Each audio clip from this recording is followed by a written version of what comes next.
मैंने जिंदगी में एक ही चीज सीखा हूं, जीतना। मैंने हौसला जीता हूं, मुझे हौसला जीता हूं। हौसला है ना तो दुनिया में हर एक चीज जीत लूंगा। सोच पॉजिटिव रहना चाहिए।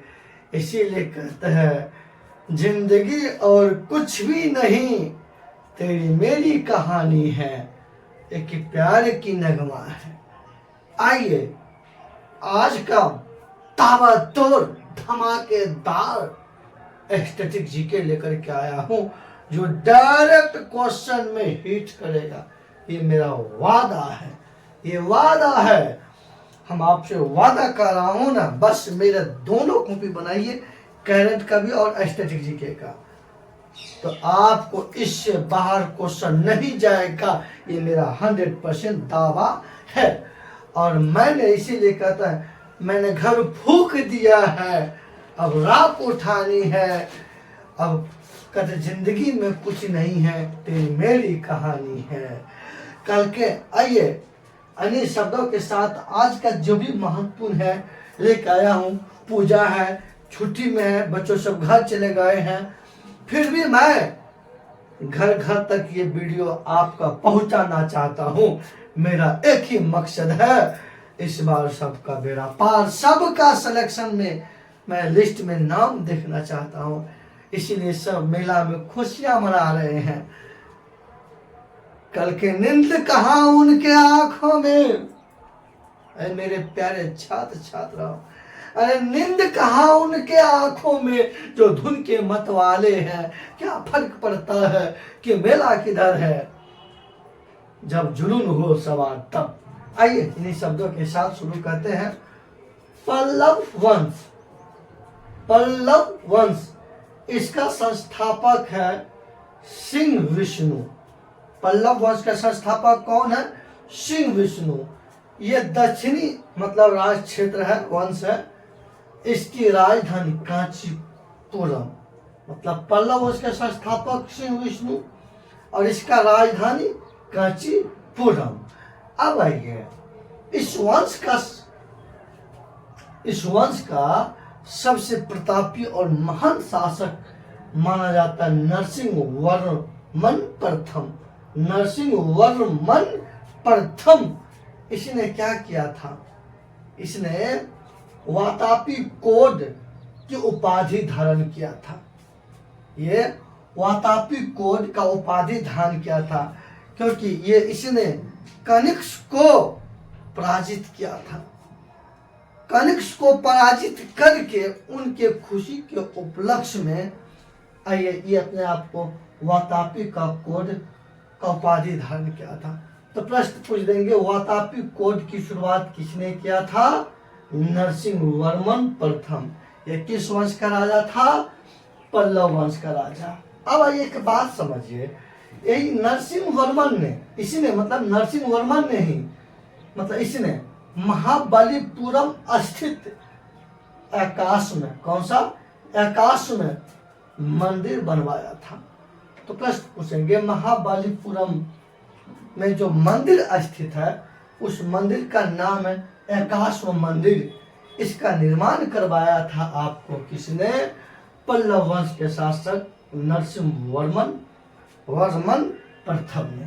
उसके बाद अब आइए इस वंश का मतलब पल्लव वंश का जितने भी राजा हुए ना, वह सभी कौन सा धर्म? वो सही है, इस वंश के सभी शासक वैष्णव धर्म को मानते थे। कौन सा धर्म को?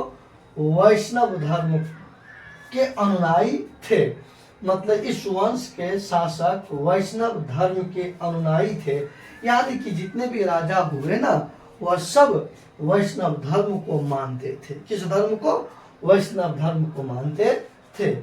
अब आइए कांची स्थित कैलाशनाथ मंदिर का निर्माण नरसिंहवर्मन द्वितीय ने किया।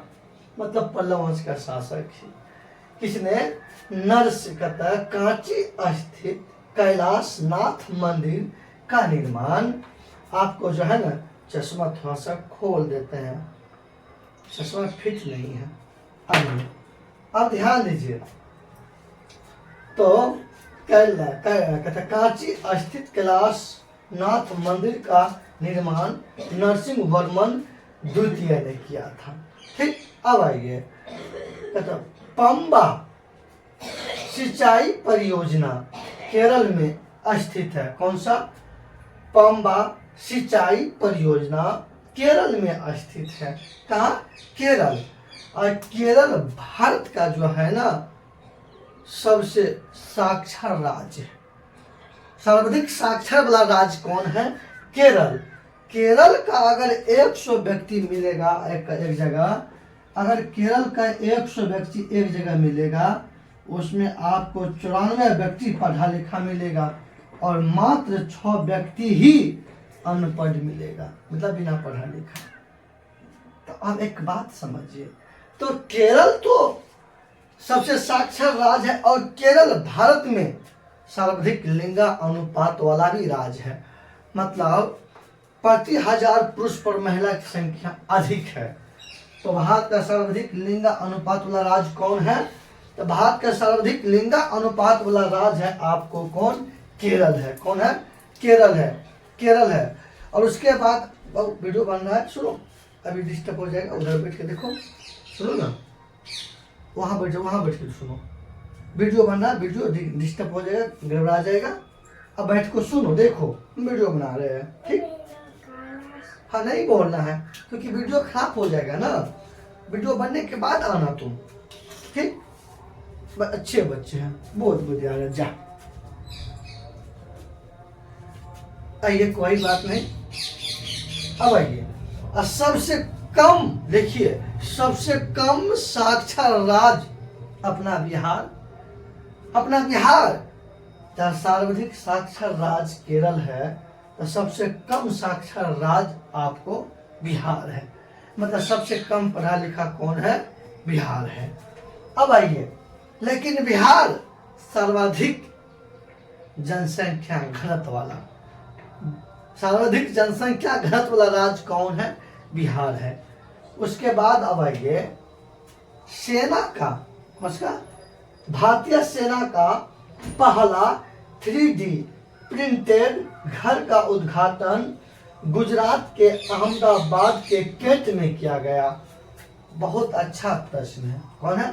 बहुत अच्छा प्रश्न है कि सेना, भारतीय सेना, देखिए लाइन पूरा नहीं लिखा, लेकिन भारतीय सेना का पहला 3D प्रिंटेड घर का उद्घाटन गुजरात के अहमदाबाद के कैंट में किया गया।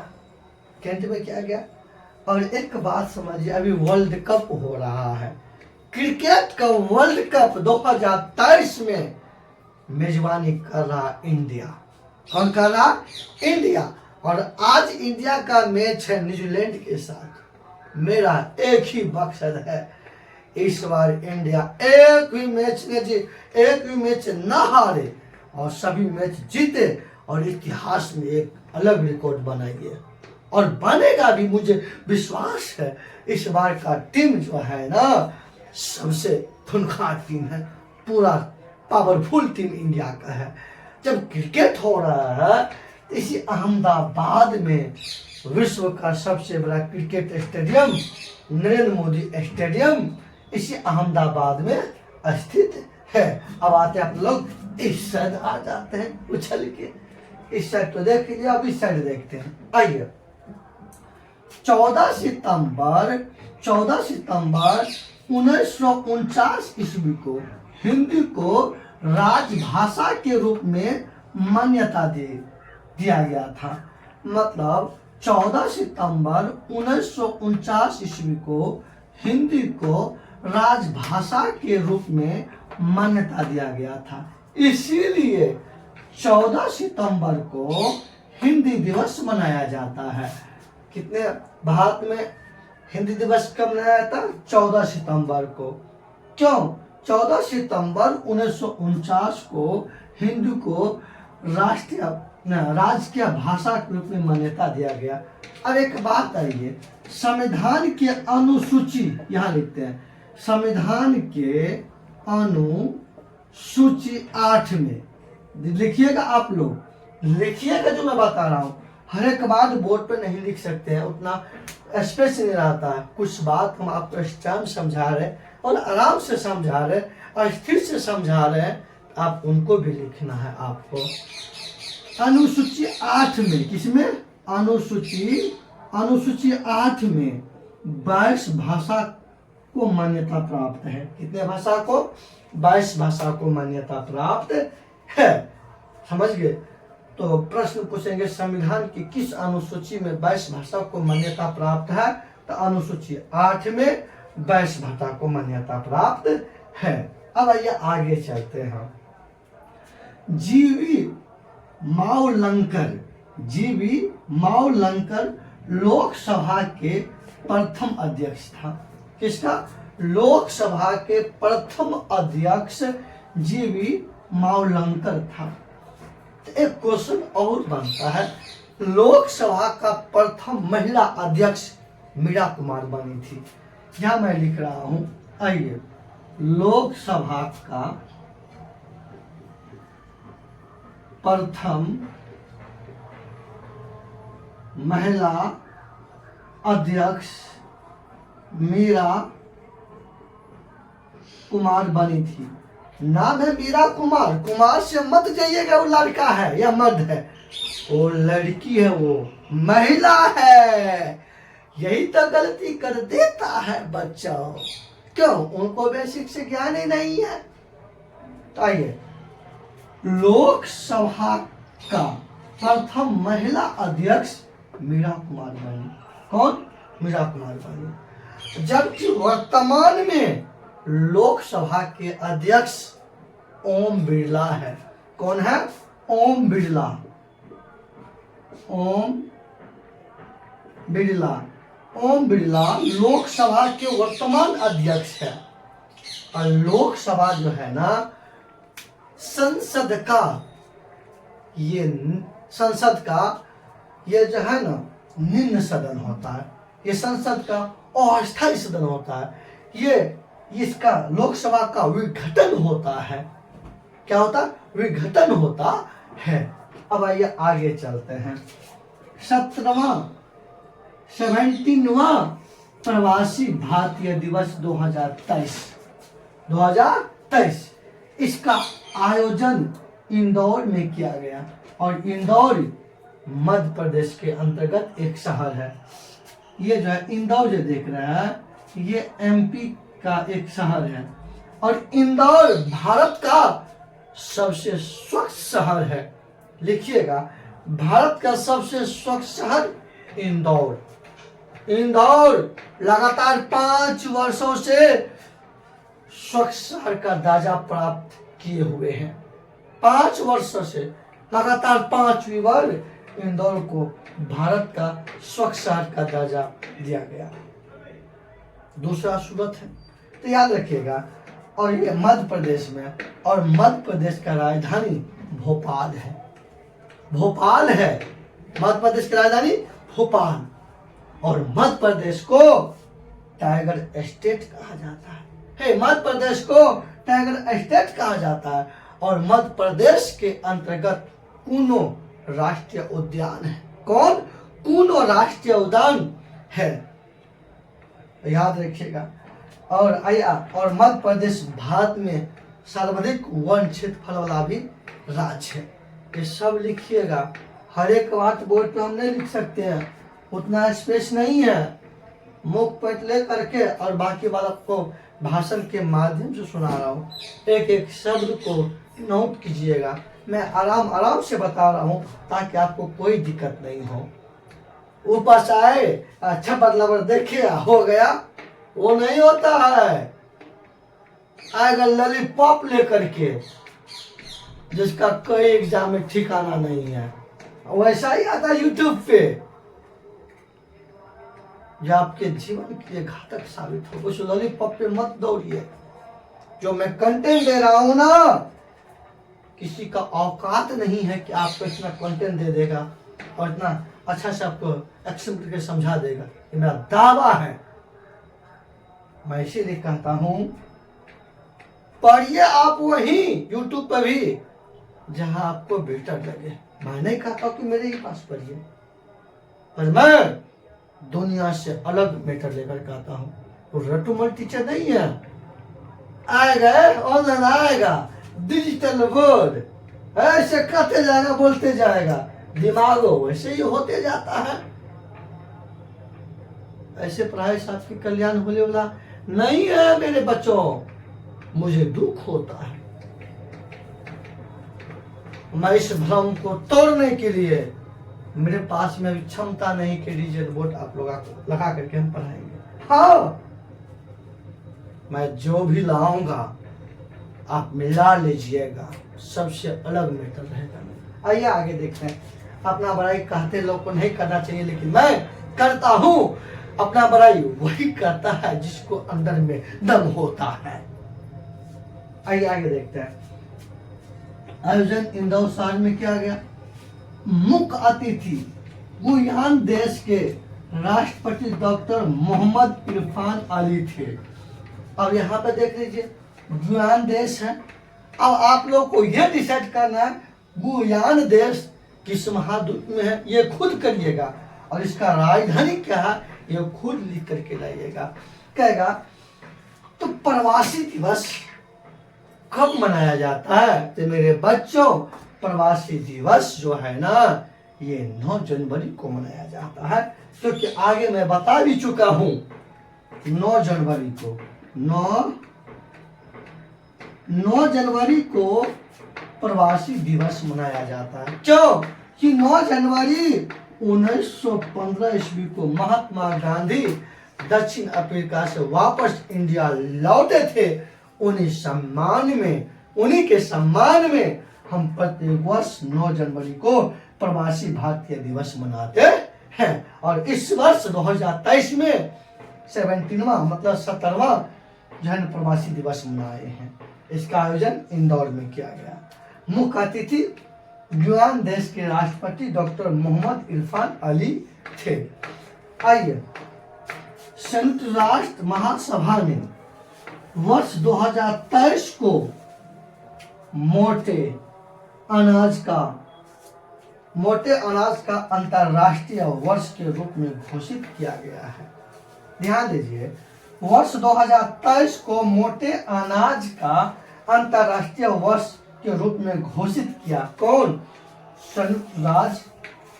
संयुक्त राष्ट्र महासभा। अब आइए मोटे अनाज मतलब बाजरा का वर्ष भी कहा जाता है। यहाँ मोटे अनाज बाजरा से संबंधित है। आइए, 4 फरवरी को विश्व कैंसर दिवस मनाया जाता है। मुझे दुख है, हमारी माता की आज से मेरा 4 महीना पूर्व हमारी माँ की निधन हो गए इसी कैंसर रोग की वजह से। इसलिए किसी डेट को मैं कभी नहीं भूल सकता हूँ। इस कैंसर आज ये तेजी से फैल रहा है और आदमी को उपाय नहीं हो पाता है इलाज कराने के लिए।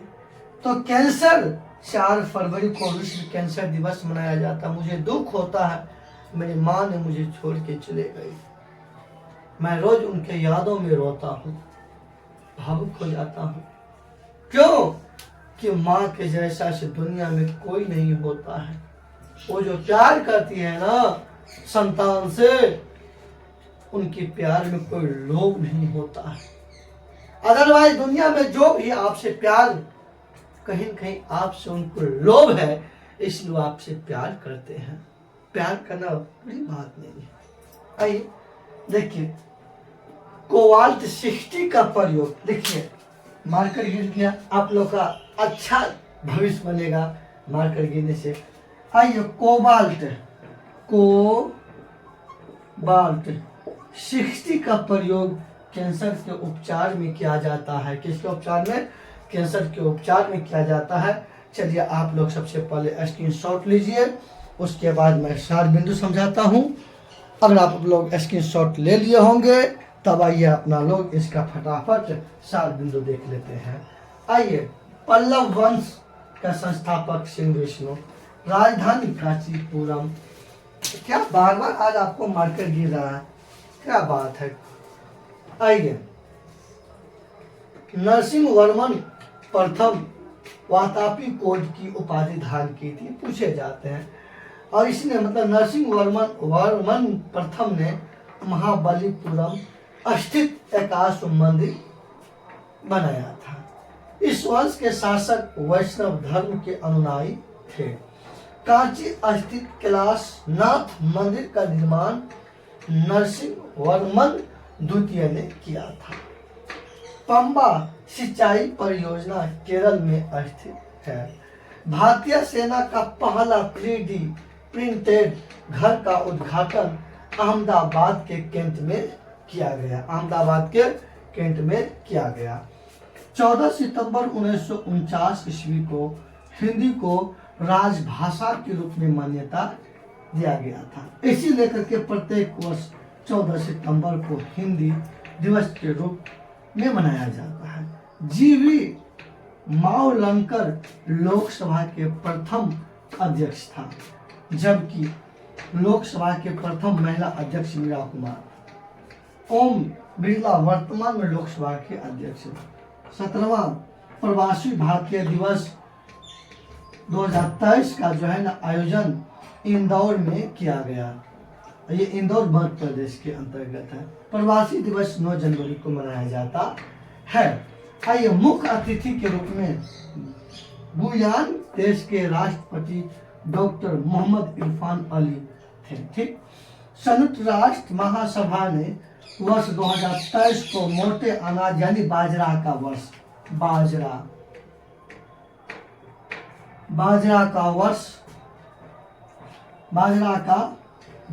का वर्ष अंतर्राष्ट्रीय वर्ष के रूप में घोषित किया गया। 4 फरवरी को विश्व कैंसर दिवस मनाया जाता है, तो 5 फरवरी को या 5 जून को विश्व पर्यावरण दिवस मनाया जाता है। इन्हीं के साथ आज का सेशन समाप्त होता है। अगर हमारी वीडियो आप लोग को अच्छी लग रहे हैं, लाइक जरूर कीजिए। लाइक से ही हमको खुशी मिलता है और कुछ नहीं मिलता है, और तब आपको वीडियो बनाने का मन करता है। लाइक कीजिए, सब्सक्राइब कीजिए, शेयर कीजिए, दोस्तों के ग्रुप में भेज भी दीजिए। जय हिंद, जय भारत, धन्यवाद।